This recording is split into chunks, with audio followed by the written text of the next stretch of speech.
That day I taught you the synthesis, मैंने आपको पढ़ाया था कि सिंपल सेंटेंस कैसे बनाते हैं, राइट। तो सिंपल सेंटेंस का पूरा रूल हम लोगों ने समझ लिया था। We have done the exercise. Now today we will discuss about compound sentence, right, कि कंपाउंड सेंटेंस किस तरीके से बनाते हैं, राइट।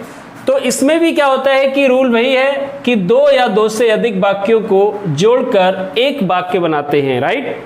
दो या दो से अधिक वाक्यों को जोड़कर एक वाक्य बनाते हैं जिनमें एक से ज्यादा वर्ब का प्रयोग करते हैं। यानी here you can use the verb, एक से ज्यादा वर्ब का प्रयोग कर सकते हैं, उसको हम कंपाउंड सेंटेंस, राइट, कहते हैं।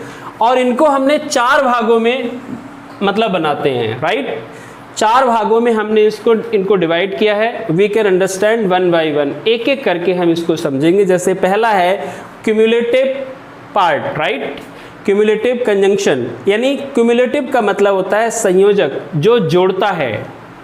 अब इसकी खासियत क्या है कि क्यूमुलेटिव किसको कहते हैं, तो इसमें ये रूल लिखा हुआ है कि जब एक वाक्य दूसरे से साधारण रूप से जुड़ा हो, जैसे कि कोई आपने सीधी सीधी बात कह दी, पहले बात कही, उसी के आगे की बात को जोड़ते हुए आपने और कह दिया, तो इन कंजंक्शंस का प्रयोग करते हैं। कौन कौन से कंजंक्शंस होते हैं? एक तो एंड का प्रयोग करते हैं, बोथ एंड, बोथ लगा होगा, बोथ के बीच में कुछ और होगा, उसके बाद एंड होगा, और फिर एज वेल एज। जानते हो एज वेल एज का मतलब क्या होता है?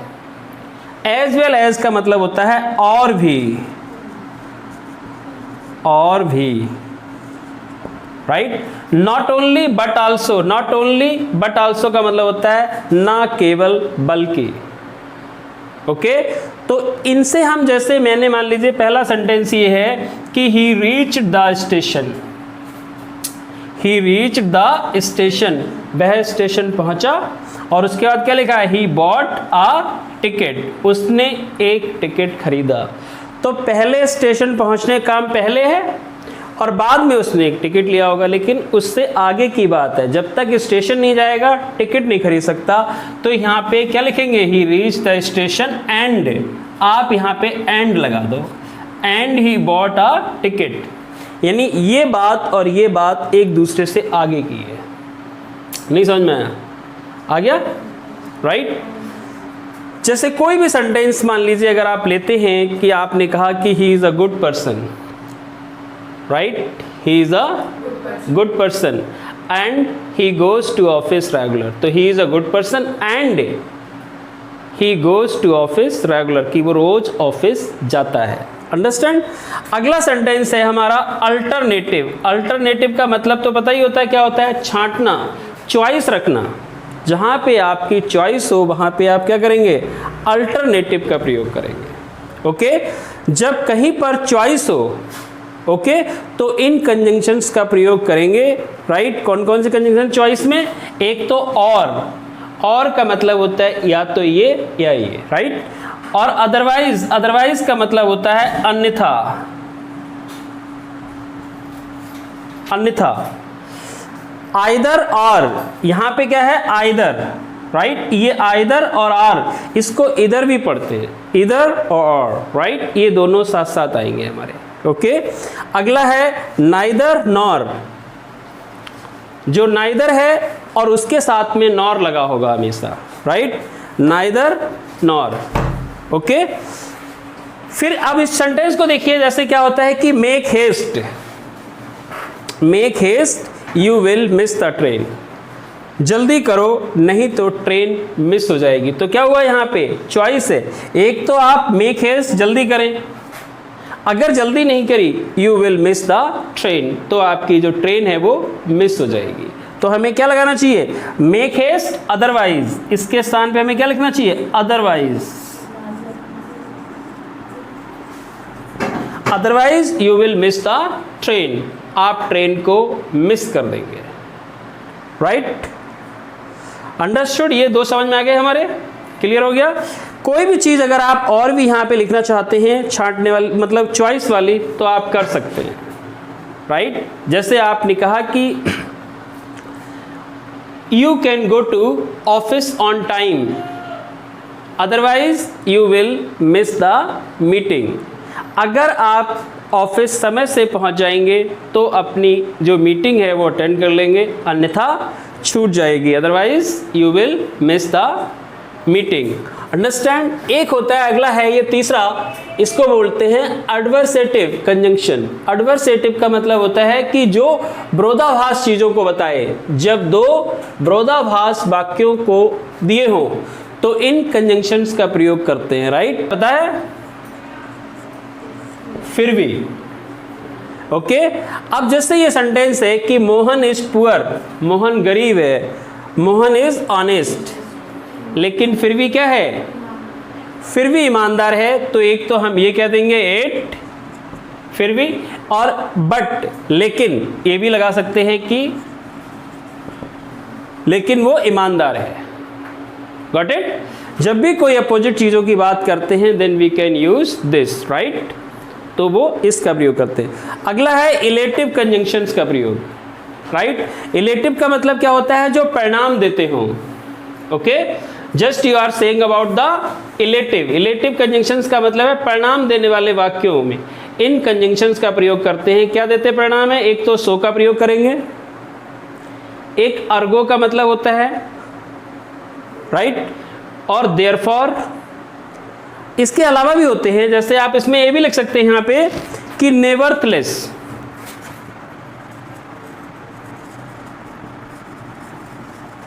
नेवरथलेस का मतलब भी क्या होता है, फिर भी।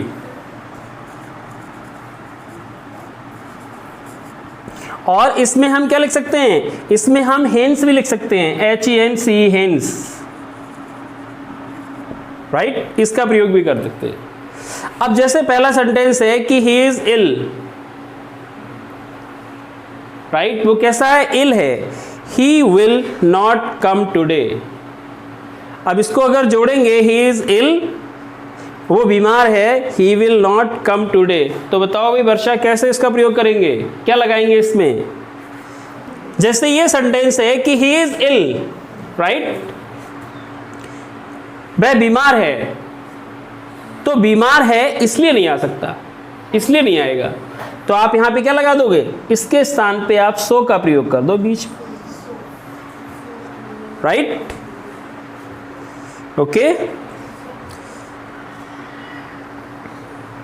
Got it. ये तो नेवर देयरफॉर तो करेंगे ही करेंगे, राइट।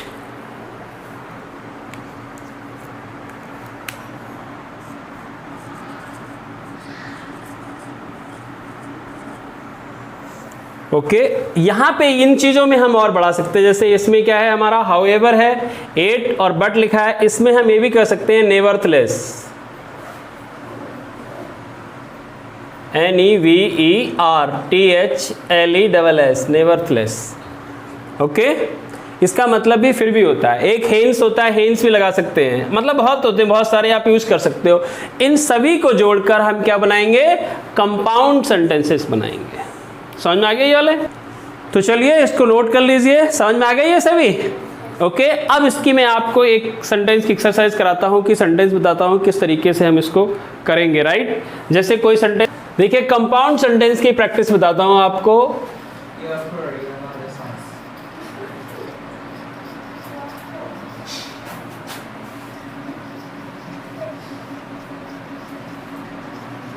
क्या सेंटेंस है, पहला बताइए।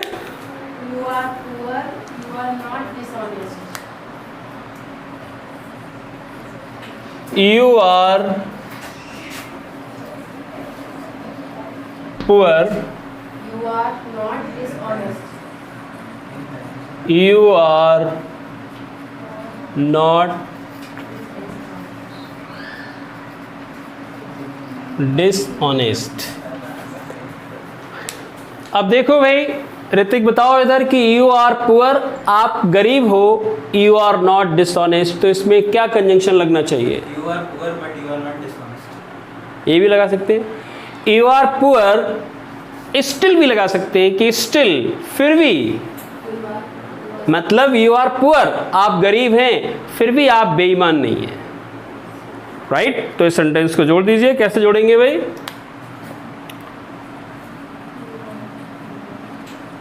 you are poor, right? Still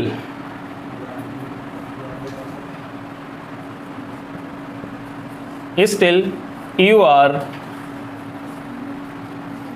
not dishonest. अगला कोई सेंटेंस लीजिए, अगला बताइए. He likes to play cricket. He likes to play cricket. He likes to play cricket. His brother also likes it. His brother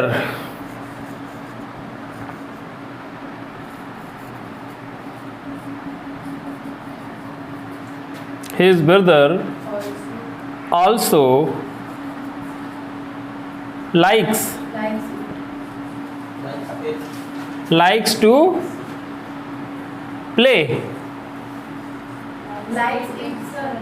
like it कर दो या like play कर दो, एक ही बात है, या प्ले द क्रिकेट, ठीक है ना. Likes to play cricket. अब जैसे ये सेंटेंस आप देखिए, he likes to play cricket, वह क्रिकेट खेलना पसंद करता है. His brother also likes to play या लाइक्स टू इट. इट का मतलब क्रिकेट हो गया. अब उसका भाई भी, इसमें कौन सा कंजंक्शन जोड़ेंगे आप बताइए. नहीं, देयरफॉर क्यों आएगा. देयरफॉर तो परिणाम को बताता है. एंड भी नहीं है, इससे ही बढ़िया बताओ.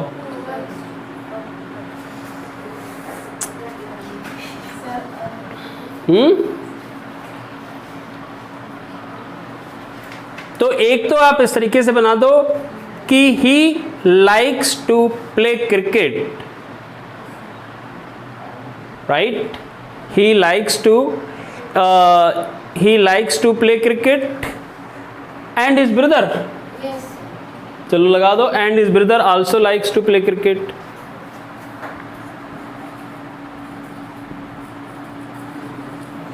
ही लाइक्स टू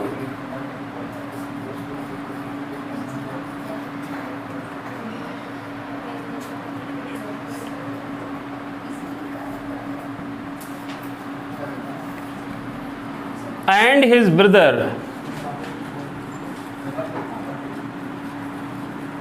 ठीक है ना. and his brother also likes it. ठीक है ना. तो and का प्रयोग हमने लगा दिया यहां पे. और बताइए इसके अलावा कोई और हो. we will die one day, right. all men are mortal. all men are mortal, right. देखिए, we will die one day, हम सब एक दिन मर जाएंगे. all men are mortal, क्योंकि सारे मानव मरणशील हैं, राइट. तो एक सेंस आता है क्योंकि.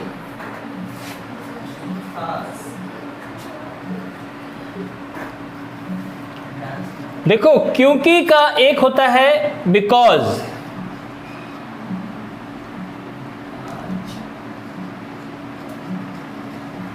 अगर हम बिकॉज का प्रयोग करते हैं तो इससे बनता है कॉम्प्लेक्स. और एक होता है बिकॉज का मतलब होता है फॉर, यानी फॉर का मतलब ही बिकॉज होता है. जब फॉर से बनाते हैं तो इसका मतलब होता है कंपाउंड.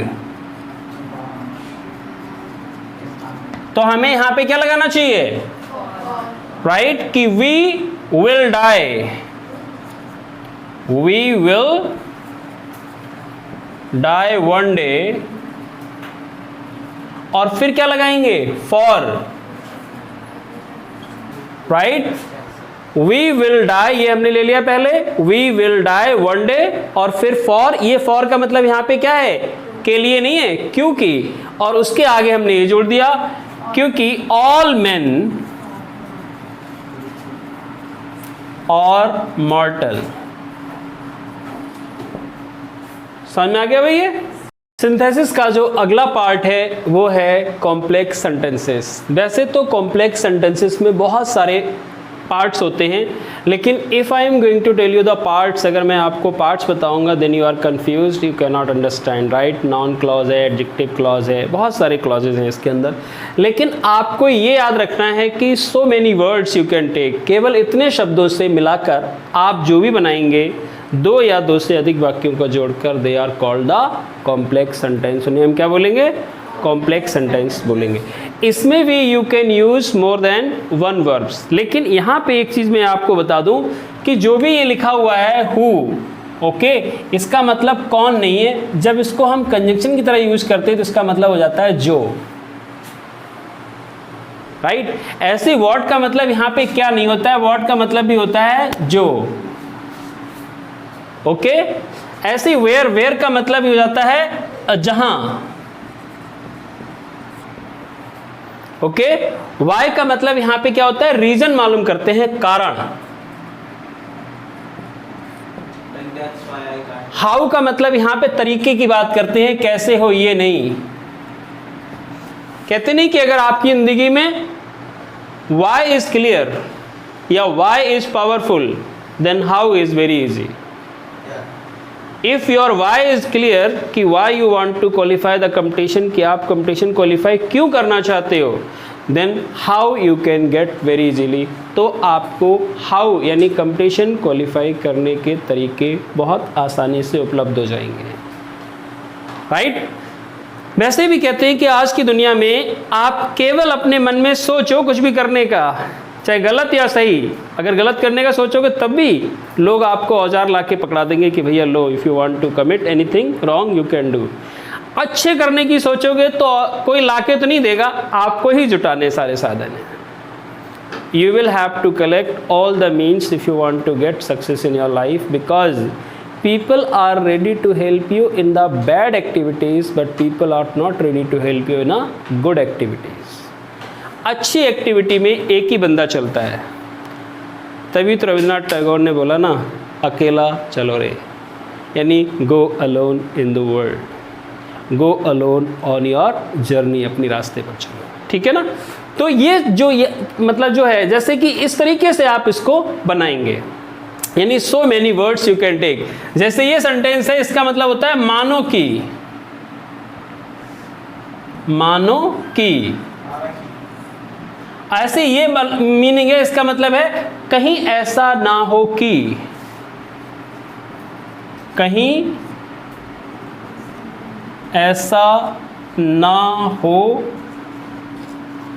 कि, कहीं ऐसा ना हो कि। और इसका मतलब यहां पे क्या है, कि, ये तो है ही है कि। इसका मतलब भी होता है क्योंकि, मैंने आपको भी बताया ही था, राइट। वेदर का मतलब भी इफ, यदि होता है, और इसका मतलब तो यदि होता ही होता है। समझ में आ गया। आल दाव का मतलब हालांकि होता है,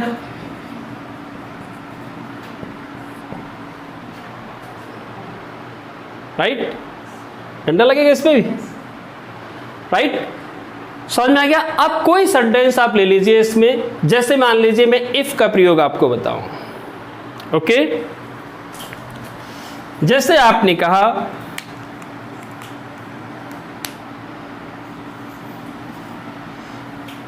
इफ यू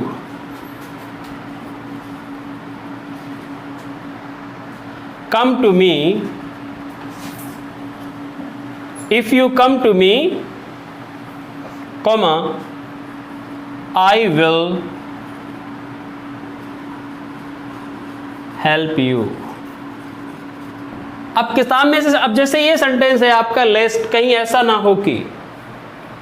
और एक चीज और याद रखना कि ये सेंटेंस जो होता है इसके बाद हमेशा शुड का प्रयोग करेंगे, राइट। शुड मॉडल वर्ब का प्रयोग होगा। जैसे आपने कहा कि संभल कर चलो, कहीं ऐसा ना हो कि आप गिर जाएं, ओके।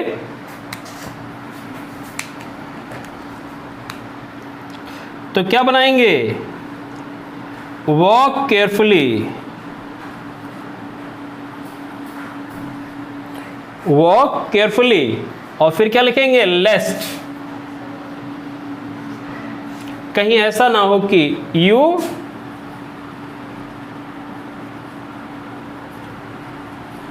Should fall down. समझ में आ गया भाई? ये आपको जरूर याद रखना है। After लेस्ट you can always use should. किसी शुड मॉडल का प्रयोग करेंगे, किसी और मॉडल का प्रयोग नहीं करेंगे। मे, माइट, किसी का भी प्रयोग नहीं करेंगे। समझ में आ गया भाई ये वाला? राइट। ऐसी वर्ड होता है एज इफ, होता है मानो कि। ठीक है, तो इसको कहें कि वह ऐसे चलता है मानो कि राजकुमार हो। तो कैसे बनाएंगे? He walks like as if he is a. He walks as if. He walks as if. He were a prince.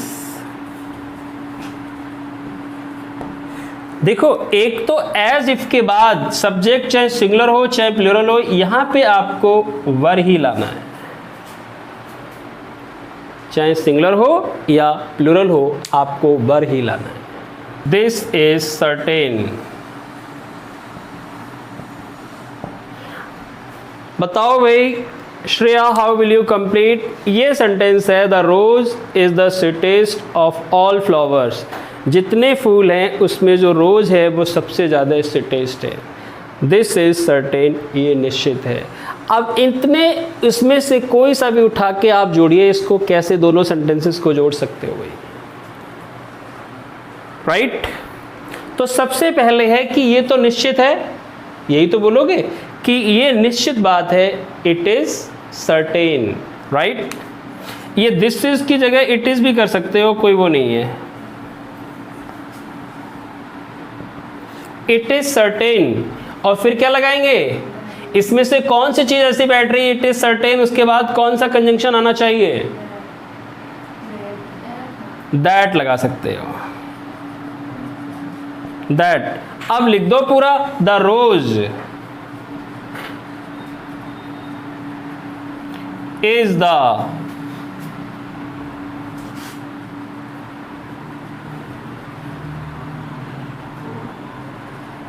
sweetest of all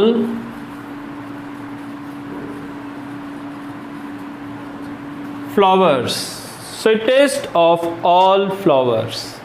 समझ में आ गया ये?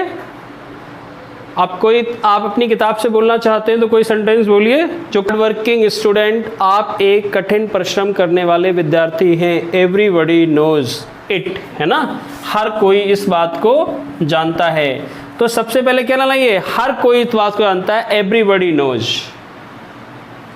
राइट। सबसे पहले ये आ जाएगा, everybody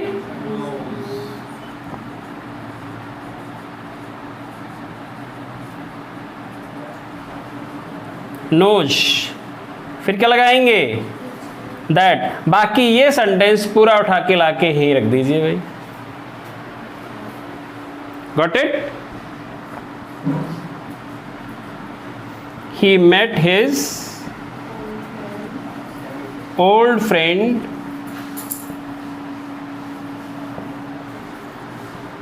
he is now a DSP। Friend वह अपने पुराने दोस्त से मिला, he is now a DSP। कैसे बनाएंगे इसको? क्या चीज उठाएंगे इसमें से? तो देखिए, he met his old friend, वह अपने ओल्ड फ्रेंड से मिला जो अब डीएसपी है। तो क्या आ जाएगा? हु। तो लिख दो भैया, ही मेट